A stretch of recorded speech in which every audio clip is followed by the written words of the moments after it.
कौआल का टुकड़ा बा के पागल नजरे दिल दीवाना दीवाना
यही से कहानी का शुरुआत।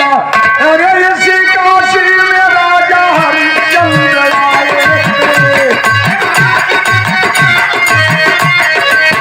तुम कहाँ ठाक काशी में बिताए,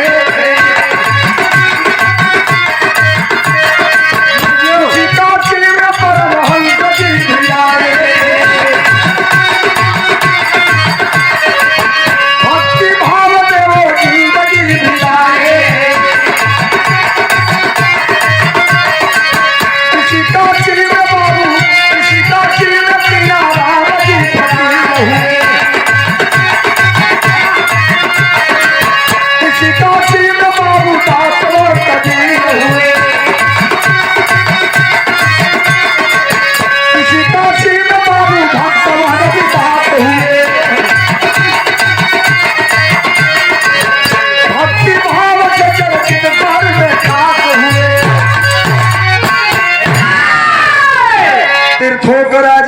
काशी माना गया है बाबू।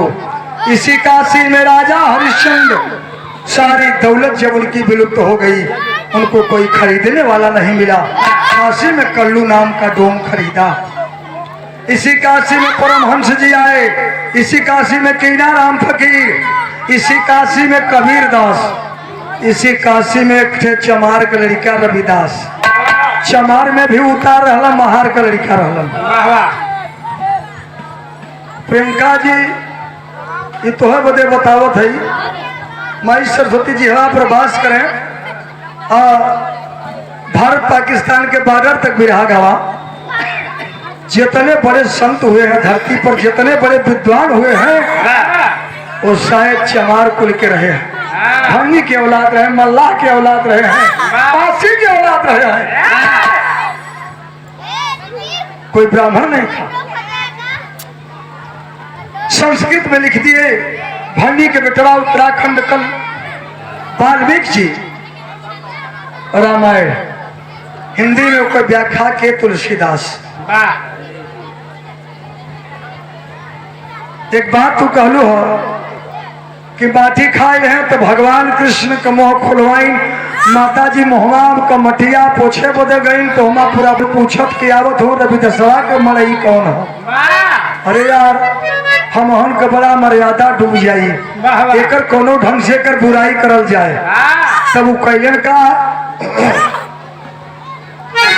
ए बाबू मनवा में सोचा लगल पंडालो पुजरिया हो,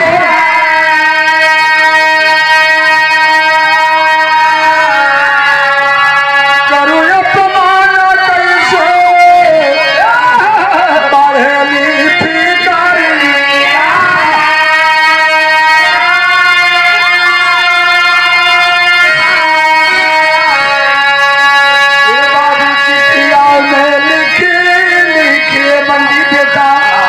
चिट्ठिया में लिखी लिखी सगरो घुमावे लागे,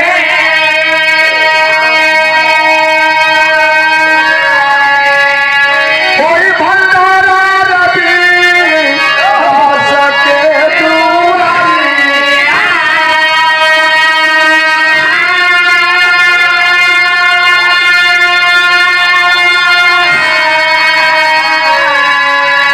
अशोक बाबू जितने ब्राह्मण काशी के थे अपने के तपस्वी लगा रहे थे, सब लोग लेटर में लिखे कि रवि दसवा के यहाँ भंडारा बा, पूरे काशी में न्योता घुमा देना। भोज का ठे गीत लग गई,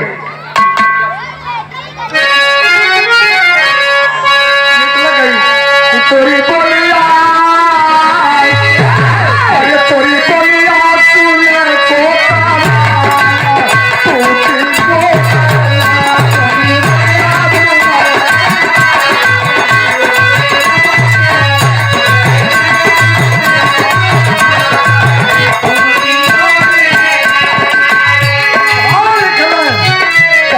झूठा झूठा झूठा झूठा कभी प्रचार काशी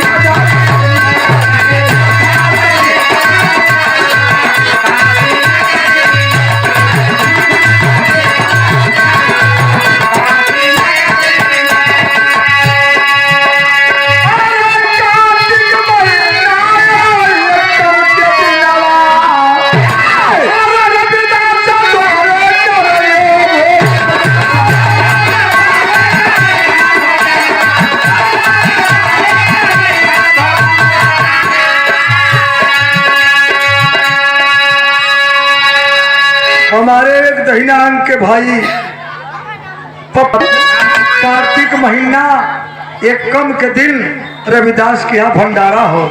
जब ये बात का जानकारी रविदास के भाई तो रविदास कला कि हम जूता से वाला में साझ के पाँव आटा ले जाके भोजन करे वाला आई हल्ला कहाँ से काशी में उठल, क्या सोचना।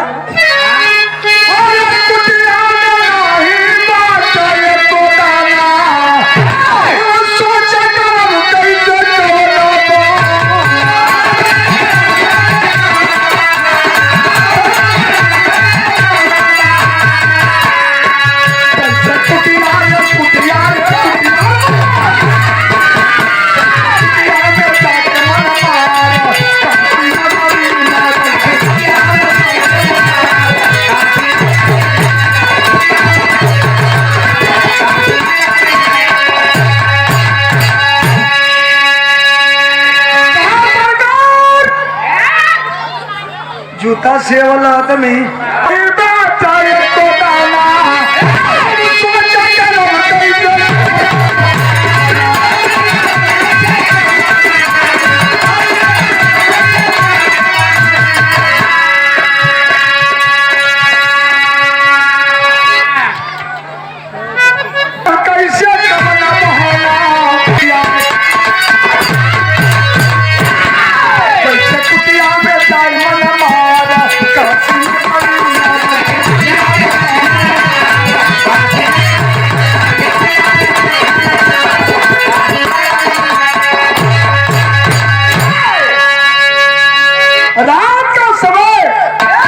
रविदास जाए के अपने टूटही मड़ई में जूता सिए वाली पेटी के बगल में बैठ के लगला भोकार पारी के रोवे।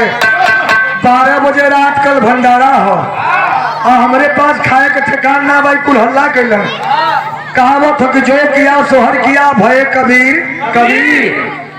रविदास कला ना रही बात न बाजी बांसुरी माई गंगा का पुजारी रहलन। जाके गंगा जी के किनारे हतना पानी में हल के रवि बाबू लगना भोकार पार करो अच्छा गीत लग गल।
यह गीत हो लेकिन मास्टर कभी का लेखनी का बा इतना पानी भर के रविदास भोकार छोड़ के रोवत हुआ कि बाबू सावना सावना सरीखा बरस ये बाबू सावना सरीखा बरस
रविदास भोकार छोड़ कर हो माई गंगा में जब वही छलांग लगावे चलन है भैल का धारा में डुबावा चाहे हमारी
ये तेरा बेटा जिंदा रहने के लायक नहीं है,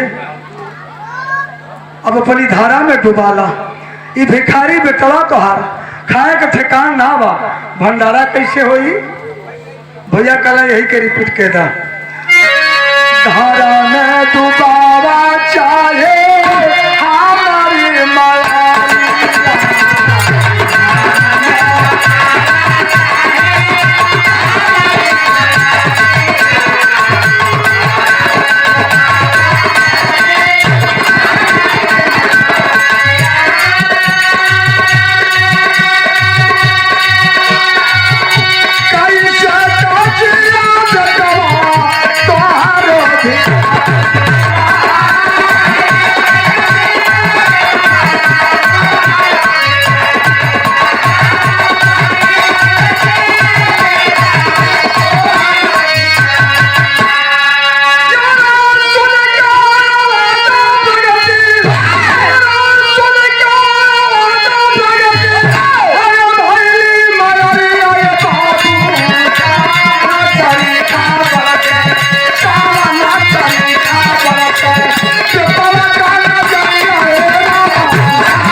ये तेरा बेटा जिंदा रहने काबिल नहीं है। छलांग लगाना चाहा तब तक माँ गंगा प्रकट हो जाती है, आवाज देती है, खादर क्यों जान देगा? गड़ गड़ गड़ गड़ गड़ गड़ गड़ रविदास कांपने लगा, माँ के चरण में गिर गया। माँ गंगा कही, बेटा इसे भक्ति कहते हैं, भगत भगवान के बस में हुआ करते हैं। भक्ति कोई खानदान की, कोई जात बिरादरी की नहीं होती है, ना किसी के बाप की बपौती है। पाए पर गिर गई, कहला माई कहलस कि बेटा काहे खातिर इतना रात के तुमने याद किया? बतौला रविदास की, अरे मोरे राम समाई ना गागर में सरकार, अरे समाई ना गागर में सरकार, कैसे लाई गिर के उठाई उठाई उठाई।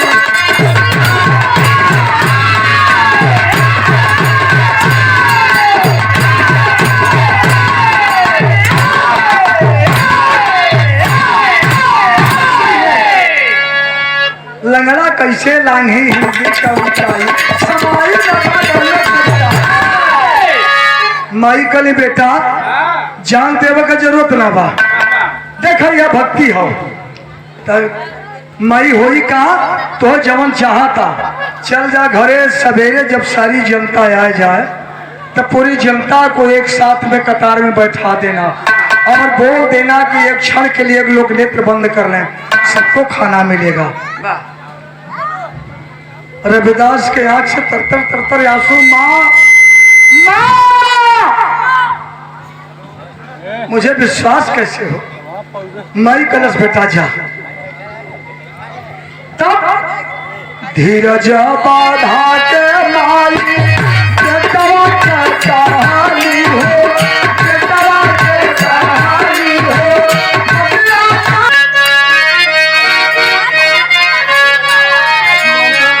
धीरजा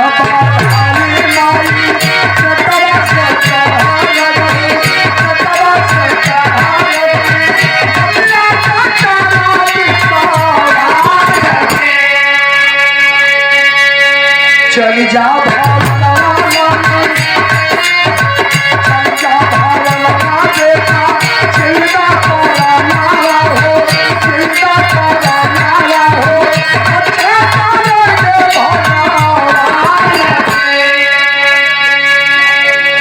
धीरज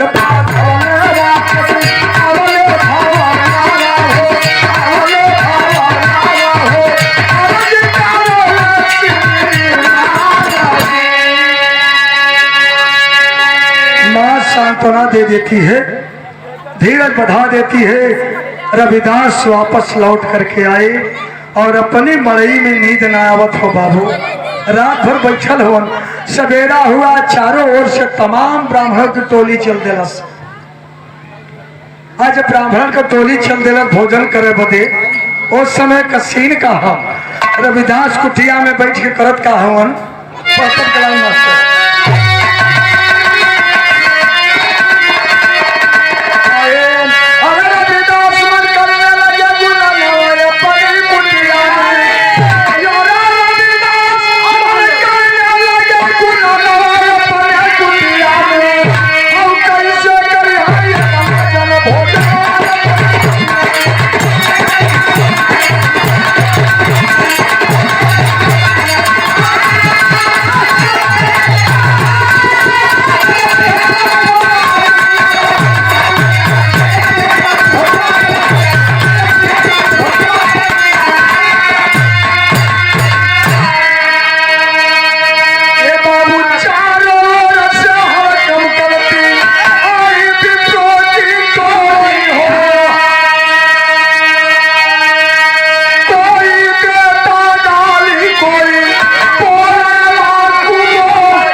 आदत खराब हो तो बहुत खराब भाई जाते। रविदास गड़गड़ गड़गड़ बदन कांपने लगल। बाबू माई गंगा का अरदास करे लगल।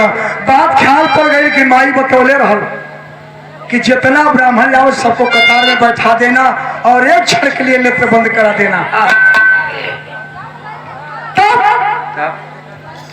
रविदास लोगन से कहा कि बाबू एक कतार में बैठ जा। लोग कला करे करे सारे के धुआं ना देखा बा, कतो हलवाई ना लगल बा, ई भोजन कैसे कराई। कुछ लोग हमार शरीफ रल कला ये भाई अब आई बात तो बैठी जा। बैठ गए तो भाई का ये बाबू कहा कि चाली वाली थाली हमार सोने का कटोरा।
अच्छा देखा पूरी सब्जी चटनी सिरका रायता अचार चमचम सोन पापड़ी कद्दू की भुजिया छेना अंगूरी रसगुल्ला पिस्ता बादाम काजू।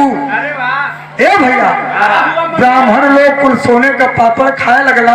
लेकिन देखा इसी के लालच कहते हैं कुछ पंडितवा सोचला कि अनियारे में बैठल है ई थरियवा लेके चल दे का है। चांदी का थाली सोने का कटोरी देखे उस समय में आप लोग गौर करेंगे तब चमार में छुआछूत ना रहा। चमार को लड़का बुला ले घरे में पंडित जी के, उनके थरिया दे दे, लोटा दे दे, खटिया दे दे, मछिया दे दे, हथौड़ा रुपया दे दे, बेटा की जयकार हो। अच्छा कही कि पंडित जी तो ये गिलास पानी पीला तो ना बेटा हम शरबत घर से पी के आ रहे। पानी में चमार बैठल बा, चमार के खाना में चमार बैठल बा, और चमार के रुपया ठीक है, चमार का सीधा ठीक है, चमार का खटिया रजाई गद्दा कुल ठीक है। क्या सोच है इंसान की। रविदास चमार के लड़का जूता सी वाला मोची बड़ा प्रेम से भोजन कैला, सोचत हो गए यार हाई कुल बर्तनवा चांदी और सोने कह, अगर साला कह दे तो रविदासवा तो काम बन जात। और रविदास के खुद हिम्मत हार गई बा कि कुल खाए के चल रहे इतना बर्तनवा माजी के वो रखा कहा। रविदास लाइन में खड़े हो गए, मरता क्या नहीं करता है आपसे, तरतर तरतर याद सीखी रही बाबू। रविदास कहला सीखी नहीं बाबू, क्या कहला है कम कर दिया का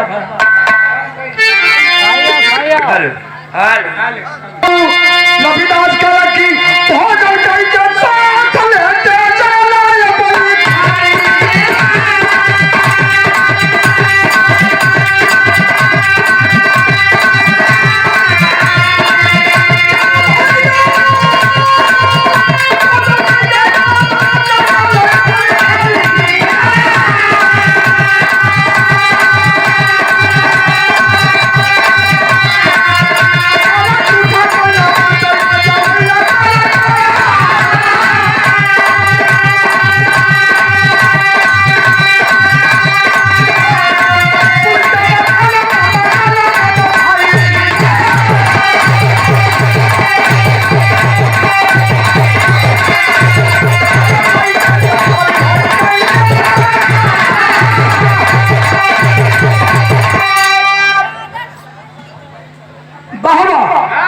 कहा बाबू जूठा माजा वाला क्यों बाना, एक ही ब्राह्मण था उसमें।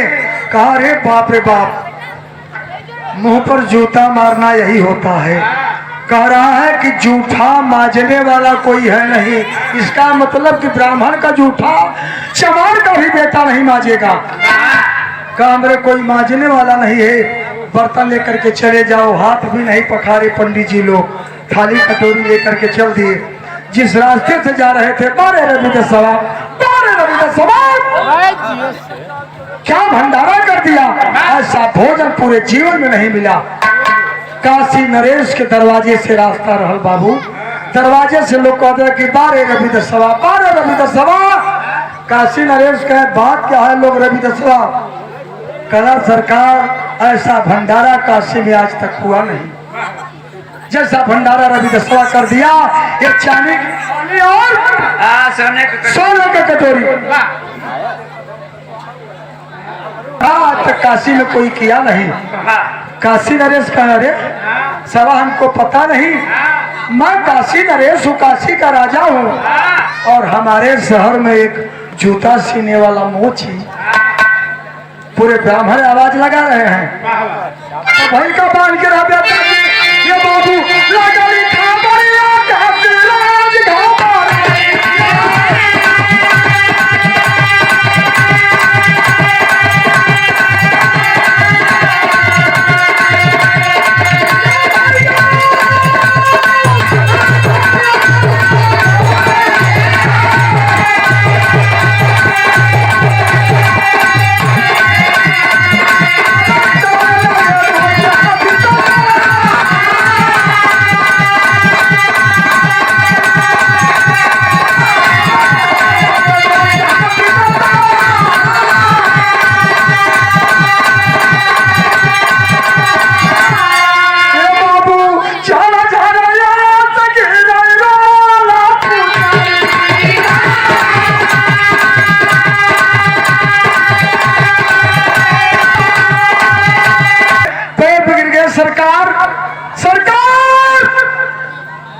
देव से न्योता मिलल का है आपकी।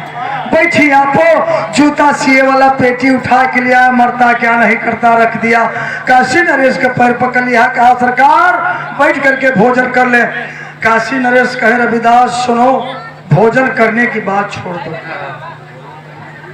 एक सवाल है, मैं भोजन करने के लिए नहीं आया हूं। सवाल बाबू, सवाल। कांप गया गड़ गड़ गड़ गड़ गड़ गड़ गड़ गरीब का बेटा रविदास चमार कांपने लगा। कौन ऐसी भूल हुई, शायद इनको लेटर कोई नहीं दिया नहीं, हम तो लेटर केहू के देवे न कैली। कौन सी भूल बा, कौन सवाल करेंगे सरकार, का सवाल कर लो, खड़ी कराई है।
जिसकी रक्षा करे, कहे जो किया सोहर किया भय कबीर कबीर।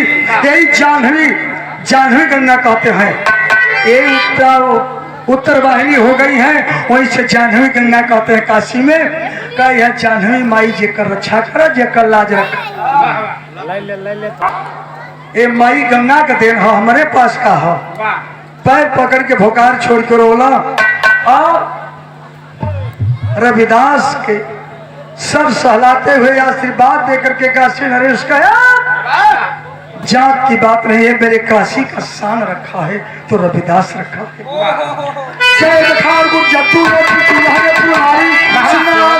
शिव बच्चन की तैयारी, अरे